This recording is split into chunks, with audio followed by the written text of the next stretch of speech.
പാലക്കാട് കണ്ടമ്പ്ര കല്ലിങ്കൽ പാടത്ത് തെരുവ് നായകൾ ആക്രമിക്കാൻ ഓടിച്ച മാൻ ചത്ത നിലയിൽ. മാനിന്റെ ജഡം വനംവകുപ്പ് പണിക്കപ്പാറ ഫോറസ്റ്റ് ഓഫീസിലേക്ക് മാറ്റി.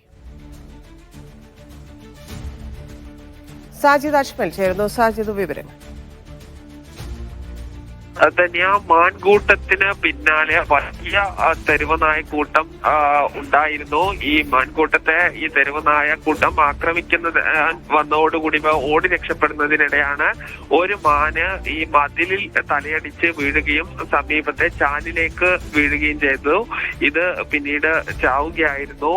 നാട്ടുകാരാണ് എടുത്ത് സമീപത്തെ കടത്തിണ്ണയിൽ വെച്ച് വനംവകുപ്പിന് വിവരം അറിയിച്ചത്. വനംവകുപ്പ് ഈ മാനിനെ സമീപത്തെ ഫോറസ്റ്റ് ഓഫീസിലേക്ക് കൊണ്ടുപോയിട്ടുണ്ട്. വലിയ തോതിലുള്ള തെരുവുനായ ആക്രമണവും തെരുവുനായ മനുഷ്യനെ ആക്രമിക്കുന്ന സംഭവങ്ങളും ഇവിടെ ഉണ്ട് എന്ന പരാതി ഉയരുന്നുണ്ട്.